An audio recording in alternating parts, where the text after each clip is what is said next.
Okay, let's do another example of optimization. Here we have a company which manufactures solid spheres and sells them based on their um, surface area. They sell $25 per square feet of the sphere area. And well, to make those the spheres, they have to use a substance or material which costs $100 per cubic feet. Now we want to find the best dimensions for size for this spheres to maximize the profit. Well, we start with identifying the quantities here. Well, we have a sphere and then the area of sphere, and we have volume of the sphere, and we know that both of these guys are functions of radius, the radius of sphere. So these are the first things we have to choose some the relation. So if the radius be denoted by r, the area of the surface area of a sphere with radius r is 4 pi r squared. And volume of a sphere of radius r is 4/3 of pi r cubed. Why do we need these ones? Because this one is going to tell us how much we can sell such a sphere. So here we can, this is going to be the area, and we know that each square feet can be sold for $25. So 25 times 4 pi r squared is how much we will sell such a sphere.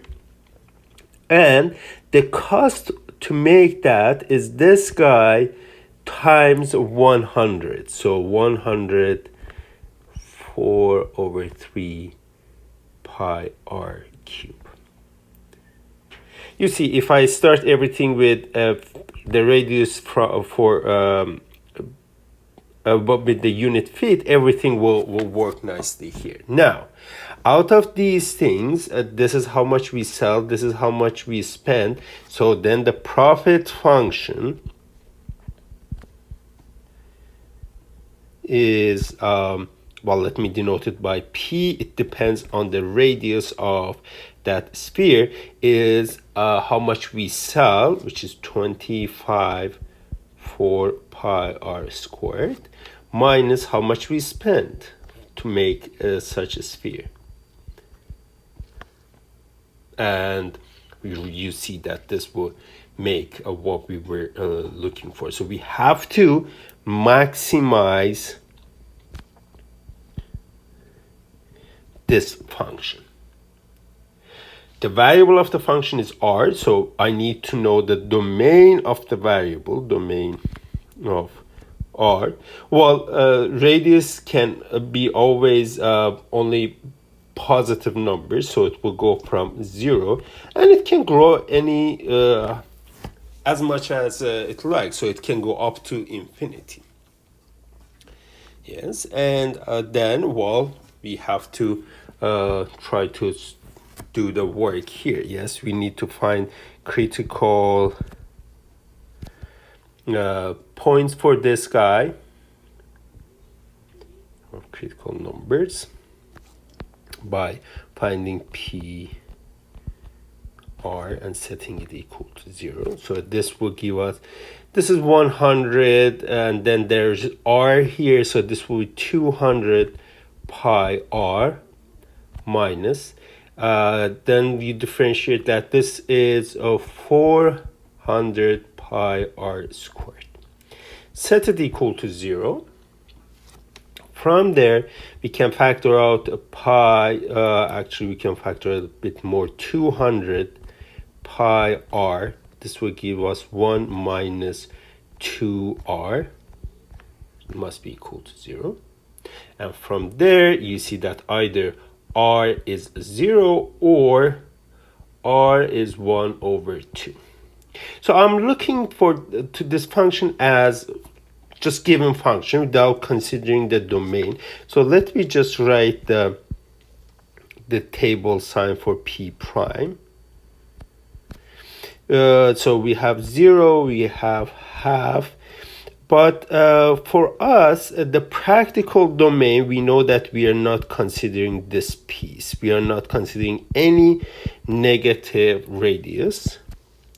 And for this one, we have 0 here.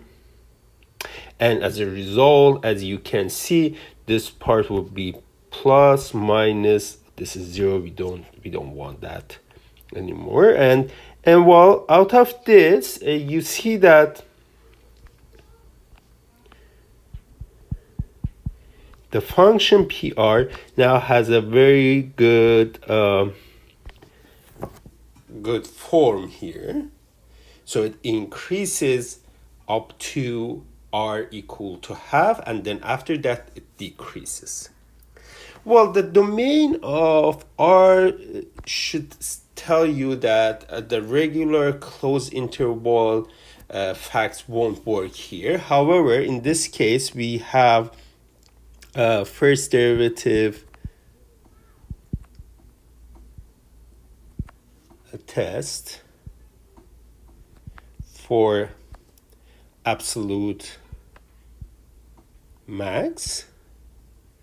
I would say that absolute max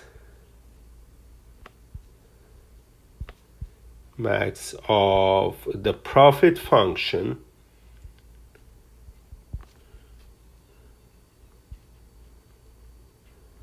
occurs at r equal to half when the radius is half, and the profit for that, the max profit,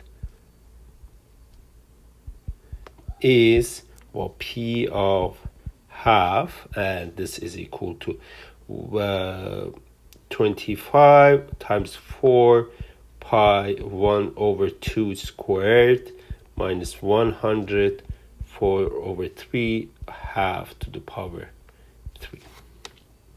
And while you do the computation, you get 25 pi minus 50 over 3 pi, and simplify a little bit, you get the number. So I won't do this one.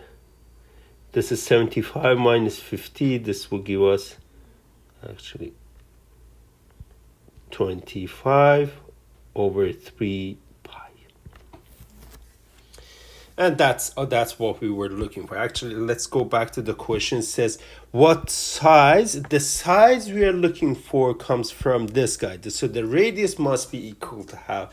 That will give us the maximum profit. Identify, find the functions, the domain of the variable, use the first derivative test for absolute max, and find where the max occurs.